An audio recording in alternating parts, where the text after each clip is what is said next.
Have a wonderful day to everyone. I'm Shabnam with you. So friends, आज हम start करते हैं अपना नेक्स्ट टॉपिक.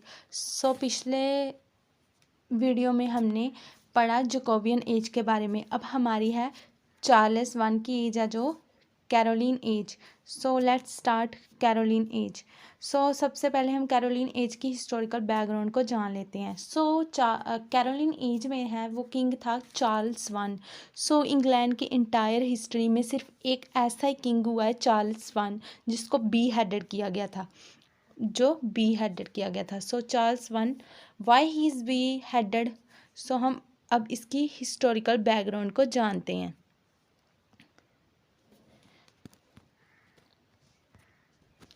चार्ल्स वन था जो उसको बी हेडेड क्यों किया गया, क्योंकि उस टाइम जब चार्ल्स वन का रूल था तो उस टाइम इंग्लैंड में प्रोटेस्टेंट था, वो मेन रिलीजन था. ज़्यादा लोग प्रोटेस्टेंट रिलीजन के थे.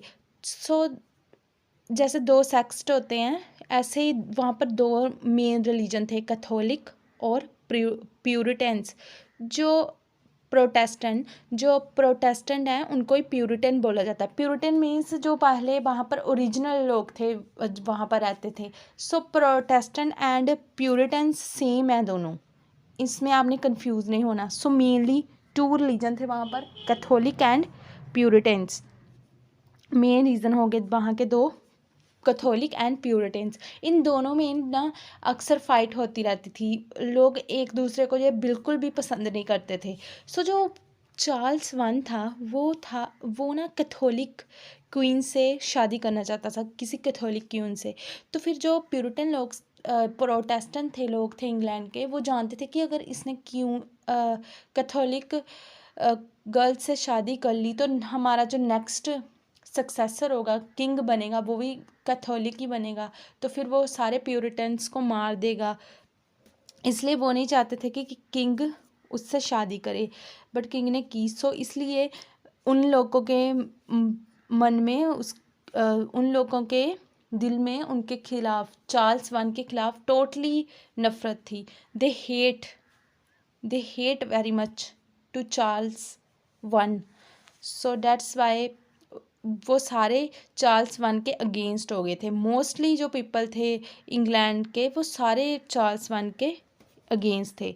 तो आगे है कि और भी कई रीज़न हैं कि चार्ल्स वन को क्यों भी हेडेड किया. फर्स्ट हो गया रिलीजन, क्योंकि वो कैथोलिक को मानता था और प्यूरिटन्स थे वो उसको बिल्कुल भी पसंद नहीं करते थे. फर्स्ट हो गया रिलीजन और सेकंड आ गया मनी. उसने क्या किया था कि उस टाइम पे ना जो कोस्टल स्टेट होती है उसकी वो कोस्टल स्टेट को प्रोटेक्ट करने के लिए नेवी रखी हुई थी. जो कोस्टल स्टेट होती थी उनको टैक्स देना पड़ता था, क्योंकि किंग ने नेवी रखी हुई होती थी कोस्टल स्टेट की प्रोटेक्शन के लिए, तो उनको टैक्स देना पड़ता था. बट जो चार्ल्स वन था उसने पूरे इंग्लैंड में टैक्स लगा दिया सब पर. तो एवरीवन हैज़ टू पे टैक्स. अगर कोई कोस्टल एरिया में नहीं भी रहता उसको भी टैक्स देना पड़ता था. इसलिए भी पीपल उसके लोग बहुत अगेंस्ट हो गए कि कैसे ये अपनी डिक्टेटरशिप चला रहा है. आगे आता है टायरनी. टायरनी का मतलब डिक्टेटरशिप. वो डिक्टेटरशिप चला रहा था क्योंकि उस टाइम में जो पार्लियामेंट थी और एक थे चार्ल्स वन के जो सपोर्टर थे उनको बोला जाता है रॉयलिस्ट, और जो सेकंड दूसरी होगी वो थी पार्लियामेंट और रॉयल. Second royalist. जो पार्लियामेंट थी, जो चार्ल्स वन था उसने डिक्टेटर की तरह रूल किया. उसने पार्लियामेंट 11 ईयर तक पार्लियामेंट की कोई भी मीटिंग नहीं होने दी. आप इमेजिन कर सकते हो कि जो पार्लियामेंट के मेंबर थे जिनको लोगों ने इलेक्ट किया था, लोगों ने चूज़ किया था, वो तो पार्लियामेंट की मीटिंग कर ही नहीं पा रहे थे. दैट्स वाई उन लोगों के मन में भी बहुत ज़्यादा नफ़रत भर गई थी कि ये कैसा किंग है जो पार्लियामेंट की मीटिंग भी नहीं होने देता. आप इमेजिन कर सकते हो उसने 11 ईयर तक कोई मीटिंग नहीं होने दी. वो एक डिक्टेटर की तरह ही काम कर रहा था. दैट्स वाई जो इंग्लैंड की इंग्लैंड के लोग थे उसको बिल्कुल भी पसंद नहीं करते थे। सो सेकंड है, आगे आ गया क्वेल कि उस टाइम पर पोइट्री कैसी थी। सो फर्स्ट है पोइट्री। उस टाइम पर जो पोइट्री थी जो वो मेन टू टाइप की थी, metaphysical poetry and cavalier poets. Metaphysical poets वो थे जो स्पिरिचुअलिटी के बारे में लिखते थे, रिलीजन के बारे में लिखते थे, क्योंकि उस टाइम पर रिलीजन मेन था। सो रिलीजन किस में इंक्लूड हो गया, मेटाफिजिकल पोइट्स।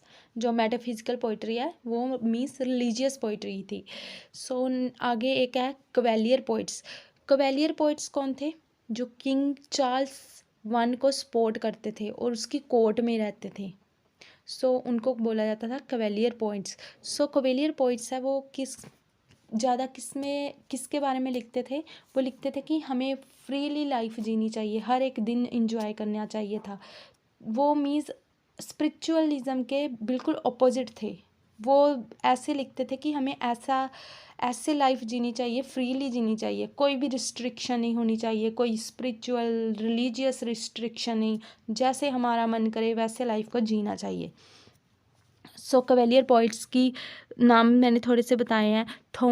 वो हो गया थॉमस कैर्यू हो गया, सो रॉबर्ट हैरिक हो गया, जॉन सकलिंग हो गया, सो रिचर्ड लवलेस हो गया। जे कैवेलियर पॉइंट थे जो चार्ल्स वन को सपोर्ट करते थे, और उसके जो रिचर्ड लवलेस है वो तो चार्ल्स वन का मोस्ट फेवरेट पोइट था। सो ये सपोर्ट भी करते थे और कोर्टशिप भी इन्हें मिली हुई थी, उसके कोर्ट में ही रहते थे। सो मेटाफिजिकल पोइट हमने देख लिया, स्पिरिचुअल के बारे में लिखते, लव पीस बिलीव के बारे में लिखते थे। जो वो थे नेक्स्ट आगे थे कवेलियर पोइट, वो लिखते थे सीज द डे, मीन्स अपने दिन को एंजॉय करो, फ्रीली एंजॉय करो। सो आगे है हमारा जो एक बात और है इंटरेस्टिंग कि जो जे कवेलियर पोइट्स थे, एक बात इंटरेस्टिंग ये है कि जो ये कवेलियर पोइट्स थे वो बेन जॉनसन को इमिटेट करते थे। जैसे बेन जॉनसन लिखता था वो वैसे ही उसको इमिटेट करते थे बेन जॉनसन को, इसीलिए कवेलियर पोइट्स है उसको सन्स ऑफ वैन भी बोला जाता था, क्योंकि वो इमिटेट बहुत करते थे बेन जॉनसन को। सो उनको बोला जाता था कि वो बेन जॉनसन के बेटे हैं। सो आपको ये भी याद रखना है। एंड ये क्वेश्चन नेट में पूछा गया है कि कवेलियर पोइट्स को और क्या टाइटल दिया गया है, उन्हें और क्या कहा जाता है। Sons of Ben means Ben Jonson के सन्स बोला जाता है उनको, कवेलियर पोइट्स को। आगे जो कवेलियर पोइट है वो जो बहुत फेमस कवेलियर पोइट रहा जिसने थॉमस कैर्यू। सो थॉमस कैर्यू ने एलजी लिखी थी जॉन डन के लिए। Thomas Carew dedicated his elegy to John Donne के लिए। So he is the most famous cavalier poet. So आगे आ गया रिचर्ड।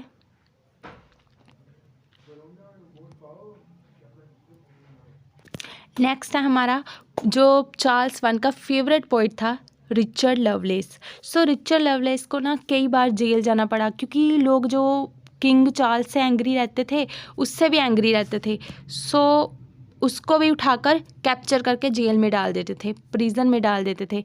सो वो बहुत बार जेल गया। सो वो वहाँ से लिखता था, जो रिचर्ड लवलेस है वो वहाँ जेल में से लिखता था।